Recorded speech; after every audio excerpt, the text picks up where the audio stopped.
Well, hello students, hello choir members, hello 8th graders and a couple 7th graders. Mr. Reynolds here with your weekly assignment, posted on Thursday instead of Friday because, if you didn't know this, teachers have Friday off this week. But apparently you don't. It's some weird thing. Don't ask me about it. Let's go on to talk to you about your assignment for today, for this week, and see how you guys are doing. It was really cool on Monday. We had more people show up to the Google Meet. Hopefully you saw I thanked all the people who arrived. You can see that thankfulness in the stream. I won't repeat it here, but it was really cool just to see everyone that was there, just to chat and talk. Still not enough people to play the game, but that's okay. It worked out just fine with us just hanging out and talking. And it was Layla's birthday, so that was interesting too. Okay, now, first a little bit of upkeep of business here. Last week, I sent out a challenge for people to record themselves doing the cup rhythm from last week, and they were to videotape themselves, send me either the private YouTube link or just get me the video in whatever way you could fashion, and the winner of this contest will receive their very own coffee card from yours truly.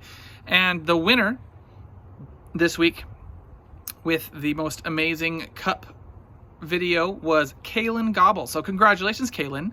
Wonderful cup rhythming, whatever you call it. It was great. Very, very skillful. It's like you've been doing this for ages. Okay, so now as for what have I been doing right now, my children are asleep. They're napping in the middle of the day. What are they thinking? Oh wait, they're 2.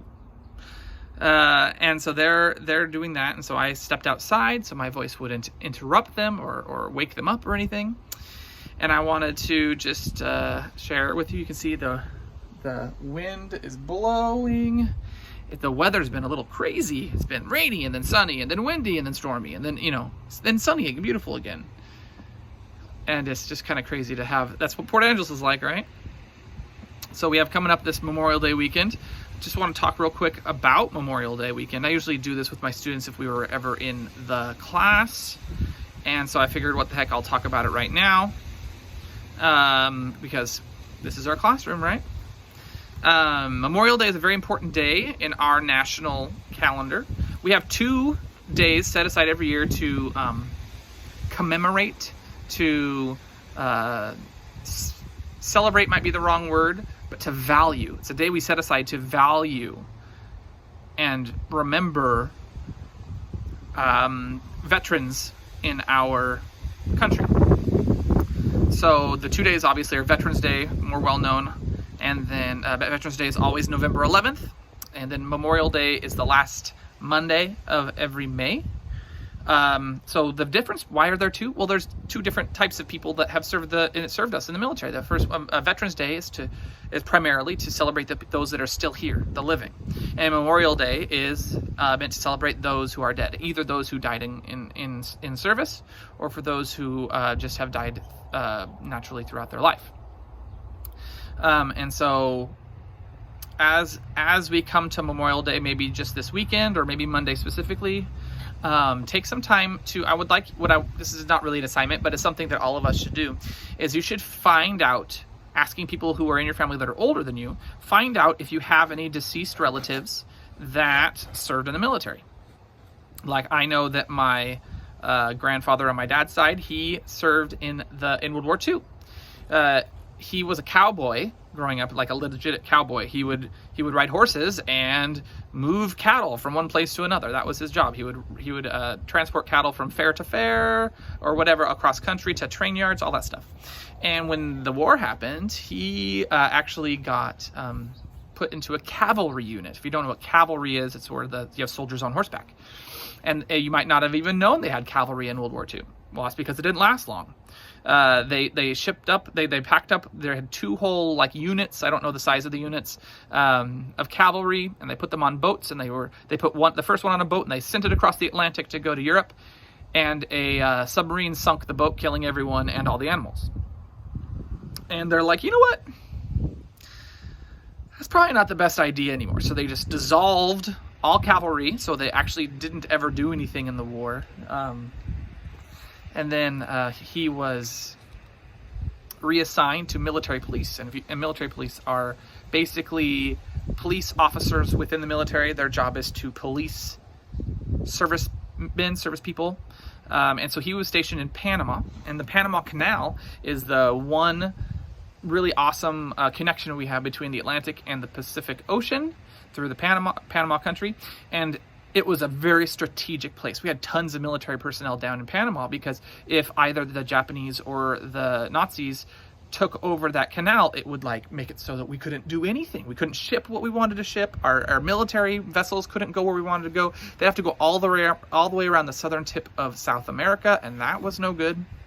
Anyway, so he was military police there. And yeah, that was his job. He basically because service people, military people are humans just like you and me, and they make mistakes and sometimes they break laws, and it was his job to stop that from happening. So I want you to go out there and find someone in your life that is that maybe your grandparents or uncles. My dad tells me about a cousin I had who died in Vietnam. You can find someone who passed, and I want you to learn about them. I want you to learn about them. If you don't know anything about them, find out something about them. If you already know something, find out more. And what would be cool is if in the comments to this assignment, if you could share a little short couple sentence biography of the person in your life that served in the military and has passed.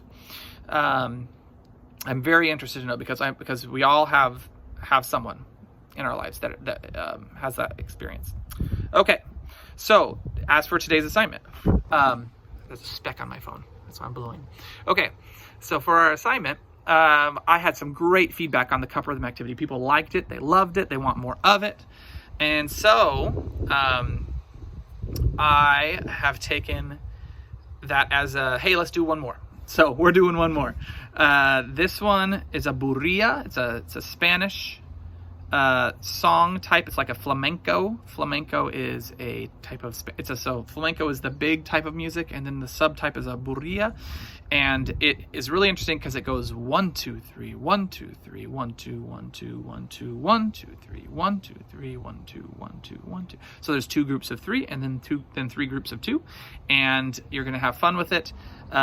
There's a video of me teaching the lesson on how to do it, and then I have someone else showing the lesson and showing you how it works with multiple people, just like last time. So yeah, enjoy. Make sure you fill out the survey. If you don't fill out the survey, you don't get marked here. Okay, it's no problem. Even you could not even do the assignment and get marked here. You just do the survey. It takes 30 seconds. Okay, just do it. Get marked here for next week. And yeah, I hope you have a great Memorial Day weekend. Enjoy your 3-day weekend. I will enjoy my 4-day weekend. And I miss you all.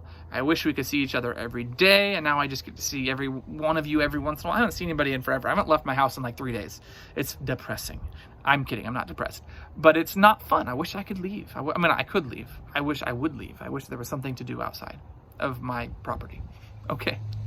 Anyway, have a great weekend. And you'll see me next week. Bye-bye.